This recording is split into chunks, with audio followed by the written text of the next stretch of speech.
The winter in Boston had a bone-chilling coldness. Martha Wilde stood by the window, sipping her warm coffee while watching the snow flutter down onto the street. The morning light reflected off the white snow, transforming the cityscape into a silver world. Yet her heart still carried the same darkness it had held for 3 years. "Grandma, I'm off to school." Martha snapped back to reality at the sound of Noah running down the stairs. Her grandson was as energetic as ever today. Nearly 13 years old, Noah was in that transitional phase like many children his age. He was growing taller, his voice was changing, and in his transformation from boy to young man, Martha could see glimpses of April. "Have some breakfast. It's on the table." "It's okay, I might be late. I'm going to Jake's house after school, so I'll be back in the evening." Noah rushed toward the door with his backpack still on. Martha hurried after him. "Wait, Noah. At least take this." Martha handed him a paper bag containing a homemade sandwich. Noah accepted it with a slightly embarrassed look, said, "Thanks," and left. The sound of the door closing echoed, and the house was once again enveloped in silence. As a former detective, Martha sometimes found this silence unbearable. More than all the cases and criminals she had encountered during her police career, the emptiness left by her daughter's death tormented her. April was officially listed as having died in a traffic accident. Her car had plunged off a bridge into the river late at night. But Martha's instincts told her otherwise. She glanced at the framed photograph on the living room shelf. There was April's smiling face. She had been intelligent, beautiful, and full of passion for life. Martha couldn't believe that she had lost her life in a mere accident. Lack of evidence, no witnesses, and low interest from within the police department had hindered the investigation into the truth. In the end, the case was processed as an accidental death. The phone rang, and Martha picked up the receiver. "Hey, Martha. How are you doing?" It was Frank Morrison's voice. A colleague and a friend, Frank was still working as an active detective even after Martha had retired. "I'm doing fine, Frank. How about you?" "Oh, you know, the usual. Still busy. Say, your grandson's birthday is next week, right? Do you have anything special planned?" "Oh, yes. Noah says he wants a new game, but, to tell you the truth, I haven't given it much thought yet." On the other end of the line, Frank let out a small sigh. "Martha, it's been 3 years. You need to move forward with your life. That's what April would want." "I know," Martha replied, staring out the window. "But there was something unnatural about that accident." "You're a detective, don't you really think so?" "Martha, we examined all the evidence. The road was wet. April might have been tired. Sometimes, there are just tragic accidents. But isn't it strange that her husband remarried less than a year after the accident?" "People cope with grief in different ways," Frank said. "Just because Jason married a young woman doesn't make him a criminal." Martha sighed in resignation. This conversation had been repeated many times. For Frank, April's accident was a completely closed case. But in Martha's heart, the fire seeking the truth never died out. After hanging up the phone, Martha entered Noah's room. While cleaning, she noticed the screen of his computer. A folder titled "Mom's Accident" was open. Inside were clippings from newspaper articles and online news, all neatly organized. Martha's heart ached. Noah, who was tech-savvy, had been conducting his own investigation into his mother's accident. That evening, when Noah returned from school, there was something different about his expression. "What's wrong?" Martha asked, and Noah remained silent for a moment. "Grandma, I have something to tell you about Mom," he said quietly. "I recently found some of Mom's old emails. It seems like she was afraid of someone just before the accident." Martha's heart nearly stopped. "What did you say?" Can you imagine making $10,000 a month just from YouTube, all from home? That's exactly what I did with Reddit stories. No face, no voice. Check the link in the description if you're curious. Mom was emailing a lawyer. She said she was depositing some important documents. And Noah's voice faltered. If anything happened to her, they were to be opened on my 13th birthday. Martha tried to hide her shock, but her hands were trembling. Can you show me that email? Just as Noah was about to open his computer, the phone rang. Martha picked up the receiver. Hello, Wild Residents. This is Blue Harbor Restaurant. We're calling to confirm your reservation for April Carter, party of 3, at 6 p.m. today. The blood drained from Martha's face. April Carter. That's my daughter, but... Yes, we have a reservation under that name. We look forward to seeing you today. After the call ended, Martha stood there dumbfounded for a while. April had been dead for 3 years. Why was there a reservation under her name today? And a party of 3, me, Noah, and who else? Noah was looking at her curiously. Grandma, who was that? Martha took a deep breath and answered, Noah, change your clothes. We're going out. Where are we going? Your mother wants to meet with us.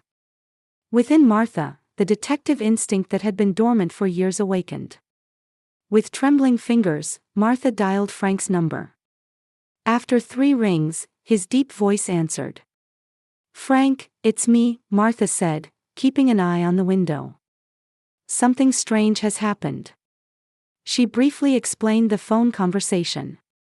A reservation under April's name tonight. Could this be a system error? Martha, calm down, Frank's voice was mixed with concern. It's probably just a system error or someone's malicious prank. Why don't you call the restaurant to verify the reservation? I already received a confirmation call from the restaurant. They say it's a real reservation. On the other end, Frank sighed. Martha, it could be dangerous. You shouldn't go. But what if it's connected to my daughter's death? I've always wanted to know the truth, Martha was firmly determined. And for Noah's sake, I need to know the truth. All right. But don't go alone. I'll head over after work. Don't do anything until then. Martha agreed, but she had no intention of waiting for Frank to arrive. She had already decided to take Noah to the restaurant immediately. Noah, are you ready? Martha entered the living room and looked at her grandson. Noah was holding an old photograph of his mother. Grandma, is this really a message from Mom? His voice was a mixture of hope and anxiety. Martha placed her hand on his shoulder. I don't know. But the only way to find out the truth is to go there. She took an old service pistol from a drawer and concealed it in her wallet. Even after retirement, she still legally held a permit to carry a gun. It might be an overreaction, but from her years of experience as a detective, she knew that it was better to be cautious. They took Martha's old Ford from the garage and headed toward the Boston waterfront. The roads where the snow had begun to melt glistened in the dim evening light. Checking the rearview mirror, she could see a black sedan a few cars behind. How was school? Martha asked, trying to sound natural. Noah stared out the window for a while. Just ordinary, I guess. But everyone looks at me strangely. Like I'm that poor kid. You're a strong boy, Noah. Just like your mother. Noah smiled. I want to be brave like Mom. She always fought for what she believed in, didn't she? Martha felt a lump in her throat. April had indeed been a woman with a strong sense of justice. As a lawyer, she had stood up for the weak and continued to fight for the truth. Had that personality put her in danger? Blue Harbor Restaurant was an upscale establishment overlooking Boston Harbor. Its sophisticated exterior and blue neon sign stood out in the dim twilight. Martha led Noah toward the entrance. The valet parking attendant looked slightly surprised at her old car but quickly regained his smile. "Welcome to Blue Harbor," the young woman at the reception greeted with a smile. "May I have your reservation name?" Martha hesitated for a moment. "April Carter." The woman checked her computer and smiled. "Thank you. April Carter, party of 3. It seems the third guest hasn't arrived yet. Shall I show you to your table?" "Yes, please." They were led to a window-side table at the back of the restaurant with a panoramic view of the harbor. The table was set for 3, and expensive wine had already been decanted. "This is a special order from the person who made the reservation," the waiter explained. "I'll bring you the menus." After the waiter left, Martha surveyed the restaurant. The sophisticated interior, elegant clientele, and live piano music. This place was far removed from her usual life. "Grandma," Noah said in a low voice. "Did Mom like this place?"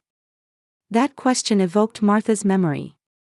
Yes, April had her last dinner with Jason at this place.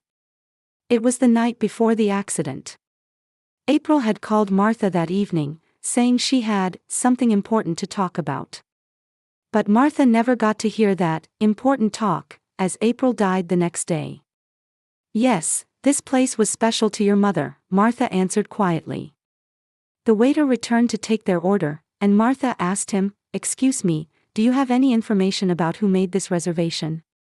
"I'm sorry, but it was made through our online reservation system.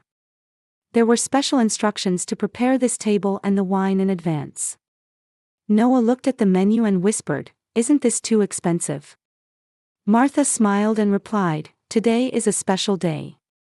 While waiting for their food, Martha carefully observed the restaurant patrons. That's when she spotted a familiar figure near the entrance. It was Jason Carter, April's husband, and Noah's father. Next to him was a young and beautiful woman, Vanessa Carter. They were being shown to a different table. Martha's heart raced. This coincidence was too unnatural. Jason didn't seem to have noticed Martha and Noah yet. "Noah, keep your head down," Martha quietly instructed. "Your father is here." Noah's expression clouded. His relationship with Jason had become distant. After remarrying, Jason had given custody of Noah to Martha, becoming a presence that only occasionally kept in touch by phone. After the food was served, another server approached the table. "This was left for April Carter," he said, handing over a small package. As Martha stared at the package in surprise, Jason noticed them from across the restaurant and stood up in agitation. He said something to his wife and began walking toward Martha's table. "Stay calm, Noah," Martha told her grandson. "This is some kind of message intended for us." With trembling hands, she opened the package to find a small voice recorder and an envelope. The envelope had a handwritten note saying, "Listen to the recorder first." Martha froze as she saw the note. This was April's handwriting. As Jason's approaching footsteps could be heard, Martha picked up the voice recorder. The moment Martha's finger touched the play button, the restaurant's noise seemed to fade away. All she could hear was the beating of her own heart. Noah leaned forward, placing both hands on the table, watching with a tense expression. The first sounds were static and adjustment noises. Then, "Mom, Noah." At the sound of that voice, Martha's hand trembled, and Noah gasped. It was April's voice. Clear and composed, yet with a sense of urgency, as if pleading for something. "If you're listening to this now, something has happened to me. This recording is my life insurance. Someone is trying to kill me. And I've gathered evidence." Martha was stunned, but her detective instincts were working, trying to grasp the situation around her. Jason had stopped a few tables away, staring at them. His face had gone pale. "First, I want to say, Noah, I love you with all my heart. And Mom, your instincts were right. My death was not an accident." April's voice was calm, but the weight of her words was overwhelming. Martha took Noah's hand. The boy's eyes were filled with tears. About 3 months ago, I accidentally overheard Jason and his lover Vanessa planning my murder. They were after my life insurance money and the shares of my company. The value of the law firm I had founded had increased rapidly in recent years. And our marriage contract contained a clause that Jason would inherit all shares upon my death. The recording continued. April calmly stated the facts. How she had discovered Jason's affair, but that it wasn't just an affair. She had learned that the two were planning to get her wealth. Jason had been embezzling funds from the company. When I discovered it and confronted him, he was driven by the fear of losing everything. If we divorced, he would get nothing. So, killing me was his only option. Noah trembled as he listened to his mother's calm voice, but he remained focused. Martha held her grandson's shoulder, supporting him. But I won't let myself be killed easily. I started gathering evidence. I recorded their conversations and collected evidence of Jason's fraudulent financial transactions. And I decided to protect this recording and all the evidence through a trustworthy lawyer. Jason slowly approached the table. His expression was a mixture of fear and anger. Martha stared back at him intimidatingly. Why did I arrange for this recording to be delivered now, on Noah's birthday? It's for legal reasons. As a condition of my will, I stipulated that the evidence should be sealed until Noah turned 13. 13 is legally recognized as the age at which one can express one's own opinion. And there's another important reason: it's just before the statute of limitations for Jason's crime expires. April's voice changed to a slightly pained tone. Since learning about their plan, I've lived in fear for weeks. But instead of simply running away, I wanted to gather evidence and ensure they would face legal justice. Even if my death is made to look like an accident, the truth is not so. It's a murder planned by Jason and Vanessa. The restaurant patrons began to quiet down. Attention was turning to Martha and Noah's table. Jason finally reached their table and tried to grab the recorder. "This is mad nonsense," he raised his voice. April was mentally unstable. She had delusions. Martha quickly moved the recorder out of his reach. "Don't touch it," she warned in a low voice. The dignity of a former detective appeared in her posture and voice. "Why did I choose Blue Harbor Restaurant?" April's voice continued. "It's not just a coincidence.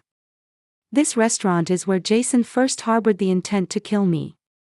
The night I told him I had found evidence of his fraudulent accounting, his eyes changed. And this place has surveillance cameras that recorded our conversation that night." Jason's face turned pale. He looked around, trying to escape, but several patrons and restaurant security staff had already surrounded him. Vanessa watched in confusion from a distance.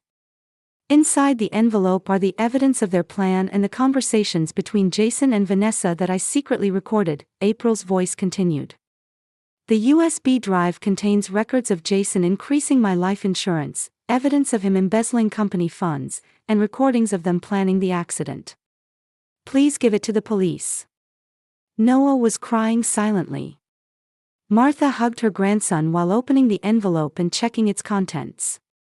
Inside were a USB drive and several documents. "And, Noah," April's voice softened. "I love you. Every day, every moment. This is Mom's last gift, the truth. When you grow up, I want you to know the truth and live your life in your own words. Mom will always be watching over you." "I love you, Mom," Noah answered in a small voice. "Mom, I always believed there was truth," Martha's voice trembled with emotion. "I'm proud of your courage." At the end of the recording, April said, "And Mom, if you're listening to this, thank you for protecting me. Thank you for protecting Noah. You are the best mother and the best detective. Please solve this last case and give me peace." As the recording ended, silence flowed. At that moment, the restaurant door opened, and Frank Morrison entered with several police officers. After receiving Martha's call, he had felt concerned and responded. "Martha, are you all right?" Frank rushed over. "Yes, Frank." Martha stood up and handed him the USB drive. "We need to reopen April's case. Here is all the evidence." Jason was surrounded by police officers, looking as if he had lost the will to resist. Vanessa was crying, shouting, "I know nothing. It's all Jason's fault." The restaurant patrons were breathless at the shocking events. Martha hugged Noah and whispered, "It's okay, this will all be over now." Frank checked the evidence and looked at Martha with a serious expression. "This is real. April had prepared everything before her death." "Yes, she fought till the end," Martha said proudly. "And now it's our turn to fight for her." Noah quietly stood up and took his mother's voice recorder. "I'm glad I could hear Mom's voice," he said, wiping away his tears. "Mom was really brave, wasn't she?" "Yes, your mother was truly brave." Martha placed her hand on her grandson's shoulder. "And you are brave too. From now on, let's live with the truth." As they left the restaurant, Martha looked back. Blue Harbor Restaurant had been the place where the sorrow began, but tonight, it became the place where truth and justice began. Even in death, April had claimed her final victory. This might not be enough for an indictment. In a small meeting room at Boston Police Headquarters, Frank Morrison said this and sat down in front of Martha and Noah. 3 days had passed since the events at the restaurant. During that time, Jason and Vanessa had been interrogated separately, and both of their lawyers continued to claim their client's innocence. "What do you mean?" Martha asked with an expression of disbelief. "April's recording, the evidence on the USB, everything points to their crime." Frank spread out the materials with a tired face. "The prosecution is being cautious. The recording was made by April herself, which makes it weak as direct evidence. The conversation records on the USB don't clearly show a plan for murder. They can claim it was a misunderstanding. But my mother was killed by them." Noah suddenly shouted. He rarely showed such an outburst of emotion. "You heard the recording, didn't you?" "Everyone heard it." "I understand, Noah," Frank said gently. "We know the truth. But legally." "Legally what?" Martha's voice was cold. "I've upheld the law in this city. And now, that same law is protecting murderers." Frank stood up and walked to the window. "Jason has hired an expensive legal team. They are claiming that April was mentally unstable, and she was suffering from paranoia. Also, accident simulations show results suggesting the possibility of April's car plunging off the bridge on its own." Martha gripped the table. "That's... But I'm not giving up." Frank turned around. "We're investigating the computers at April's law firm. We're looking for other evidence she might have left. And a reinvestigation of the accident scene has begun." After a moment of silence, Martha slowly stood up. "Frank, there are things you can do as a police officer. There are things I can do too." "Martha." Frank's expression showed caution. "What are you thinking?" "Don't worry. I'll stay within the law," she smiled, but her eyes were filled with calm determination. "Noah, let's go home." Upon returning home, Martha began to take out materials from her old workroom. The detective abilities that had been dormant for years were awakening again.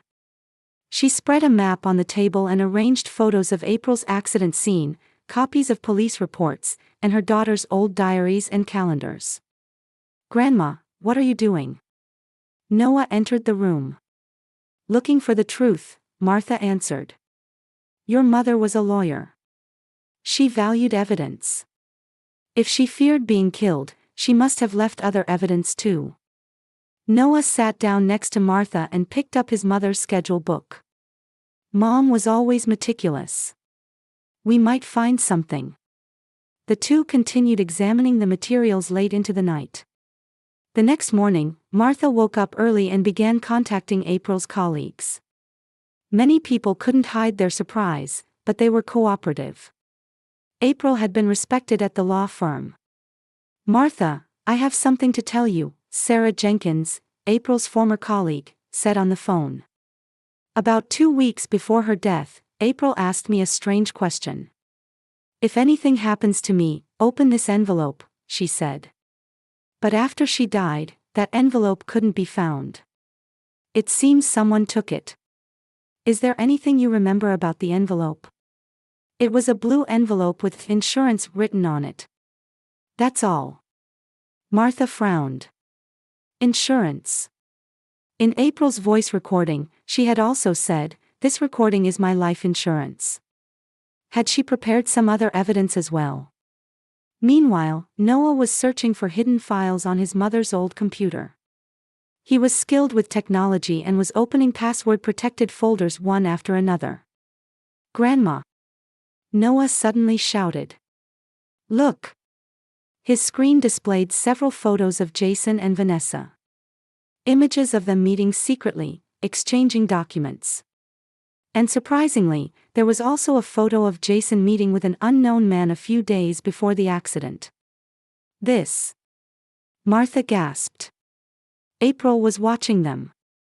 "There's more." Noah opened another folder. It contained screenshots of bank records. Evidence of Jason moving large sums of money to offshore accounts. And surprisingly, a copy of April's life insurance policy, substantially increased 1 month before the accident. "We have to show this to Frank." Martha hurried toward the phone. However, that night, their investigation faced an unexpected obstacle. As Martha and Noah were watching TV after dinner, they suddenly heard a noise from the front door. Martha immediately stood up and made Noah step back. "Go upstairs," she instructed in a low voice. "And call Frank." Martha took a pistol from the drawer and quietly moved towards the entrance. But when she opened the door, there was no one there. Instead, a note had been placed on the doormat. "Stop the investigation. Or the grandson is next." The next morning, when Martha and Noah went to the police station, Frank had a serious face. "Jason's alibi has been confirmed. He couldn't have delivered the threatening note." "What about Vanessa?" "There are people who testify that she was at the restaurant," Frank said. However, they might have an accomplice." Frank lowered his voice. "And there's another issue. I investigated the only witness who supposedly saw April's accident. His name is Thomas Lane. He was Vanessa's cousin." Martha's eyes widened. "That's..." "Yes, it becomes important evidence," Frank nodded. "But we still lack decisive evidence. We need physical evidence showing that April's car was intentionally pushed off the bridge." That afternoon, when Martha returned from shopping, Noah was waiting with an excited look. "Grandma. I contacted Mom's engineer friend. He told me about Mom's car. He said her car was equipped with the latest black box. There's a possibility that accident data was recorded." "A black box?" Martha was surprised. There was no mention of that in the police report. "According to him, it's a special one, designed to work even after being submerged," Noah continued. "If the police couldn't find it, someone might have intentionally hidden it," Martha completed the sentence. As they were talking, the phone rang. It was an unfamiliar woman's voice. "Is this Martha Wilde?" "I'm Jennifer Morgan, April Carter's former secretary. There's something I want to talk to you about regarding your daughter. April entrusted me with something the day before her death." In a packed courtroom, Martha and Noah sat in the front row, watching as Jason and Vanessa stood at separate defendant stands. After 6 months of difficult investigation and preliminary hearings, the trial day had finally arrived. What they had received from April's secretary Jennifer was decisive evidence. A pen drive with a hidden video camera. April had used it to record detailed conversations of Jason and Vanessa planning her murder. Jason's words, "If we cut the brake line, it can be made to look like an accident," were clearly recorded. Furthermore, the black box from April's car had been discovered. The data showed a complete failure of the brake system just before the car plunged off the bridge. With physical evidence, recorded confessions, and the exposure of false testimony from witnesses, the prosecution had crafted a solid indictment. Defendant Jason Carter and Defendant Vanessa Carter. The jury has reached a verdict, the judge solemnly announced. On the charge of first-degree murder, the jury unanimously finds the defendants guilty. A sigh of relief drifted through the courtroom. Martha held Noah's shoulder and saw tears streaming down his cheeks. April's friends were also quietly crying. Justice had been delayed, but it had finally arrived. After the sentencing, Jason received a life sentence, while Vanessa, as a result of a plea bargain, received a 25-year prison term. As they were being escorted away, Jason turned back and glanced at Martha and Noah. What was in his eyes was not anger, but the color of defeat. "It's hard to believe I once loved him," Noah said in a low voice. "People change. Or maybe they just show their true selves," Martha answered. "But your mother stayed true to herself till the end. Be proud of her courage and wisdom." On a spring day a year later, Martha and Noah visited the Blue Harbor restaurant again. This time, they carried feelings of hope and recovery, not fear or tension. It was April's birthday. A toast, Martha raised her glass. To April. To Mom, Noah also raised his juice glass. The table was set for three, with a single red rose, April's favorite, placed in a vase. Outside the window, the surface of Boston Harbor gleamed in the sunset. "Grandma, I've decided to take a programming class this fall," Noah said with a smile. He had inherited his mother's computer skills. "In the future, I want to develop software for criminal investigations. Like Mom, I want to work for justice." Martha smiled. "Your mother would be pleased." In her heart, April's final message resonated. True family is something that protects and continues to love each other, even beyond death. That night, as they left the restaurant, Martha gazed towards the harbor. The darkness of the past would never completely disappear. But now, a future full of light stretched out before them. April's will would live on, and the story of her courage would forever breathe within Martha and Noah.